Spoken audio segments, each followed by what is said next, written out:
Assalamualaikum warahmatullahi wabarakatuh. Para pendengar radio streaming Budi Mesra, kita kembali dalam acara MPW LBM, menelisik postingan website Lajnah Bahsul Masail Budi Mesra. Para pendengar radio streaming Budi Mesra, pada kesempatan ini kita akan membacakan sebuah postingan pada website Lajnah tentang hukum mencicipi makanan saat berpuasa. Seperti telah kita ketahui, salah satu pertanyaan yang sering muncul khususnya dari kaum ibu-ibu adalah bagaimana hukum mencicipi makanan saat berpuasa? Apakah dapat membatalkan puasa? Pertanyaan ini sangat sering muncul baik di media cetak atau di media elektronik. Oleh karena hal tersebut merupakan masalah yang aktual, maka kami tim Lajnah berinisiatif untuk ikut andil dalam memecahkan persoalan tersebut, agar kiranya masyarakat, khususnya ibu-ibu, mendapat sedikit pencerahan dan tidak lagi merasa was-was dalam menghadapi masalah itu. Mencicipi makanan dengan tidak menelannya di saat sedang berpuasa tidak membatalkan puasa dan hukumnya boleh.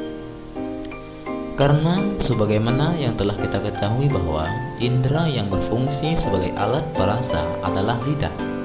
Jadi, untuk mengetahui rasa makanan tidak harus menelannya.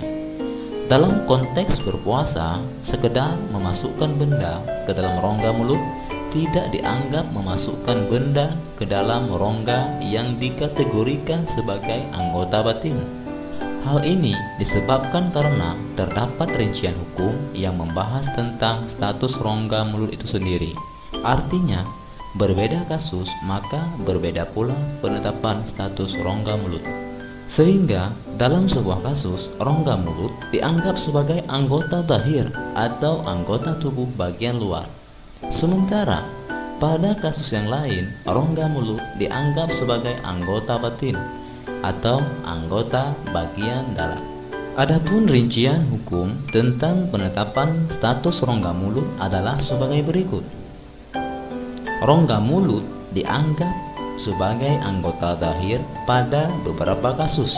Di antaranya, yang pertama, pada kasus muntah dengan sengaja, sehingga dapat membatalkan puasa walaupun muntahannya belum keluar bibir dan masih di dalam rongga mulut.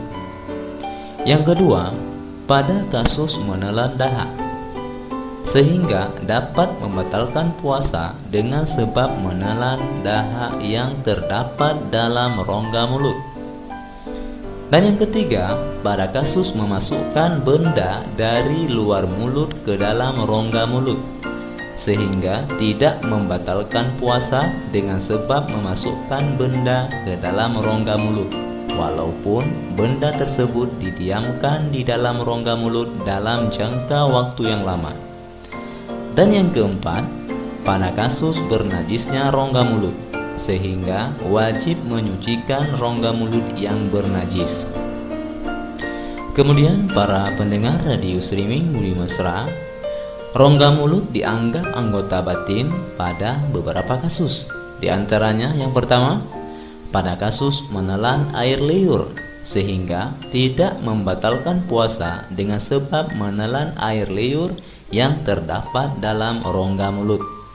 Yang kedua, pada kasus orang yang sedang berjunub, sehingga tidak wajib menyampaikan air ke dalam rongga mulut di ketika mandi junub.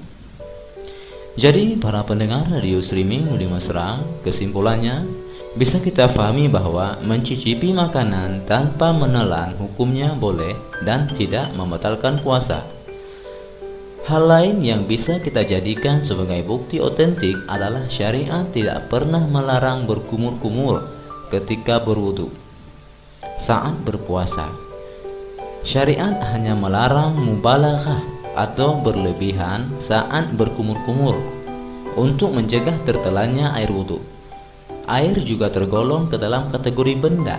Seandainya memasukkan benda ke dalam rongga mulut dapat membatalkan puasa, maka pastilah syariat akan melarang berkumur-kumur ketika berwudhu saat berpuasa. Referensinya yang pertama, Hasyiah Qulyubi jilid 2 halaman 70 cetakan Haramain. Yang kedua, Majmu' Syarah Mu'adzab jilid 6 halaman 313 cetakan Darul Fikri. Dan yang ketiga, Syarah Tahrir dan Hasyiah Syarqawi jilid pertama halaman 445 cetakan Haramain. Sekian dari kami, semoga bermanfaat. Assalamualaikum warahmatullahi wabarakatuh. Kami informasikan kepada seluruh pendengar radio streaming di Mesra, siapa saja yang ingin melihat berbagai kajian Lajnah Bahsul Masail Mudi Mesra, silakan kunjungi kami di lbn.mudimesra.com.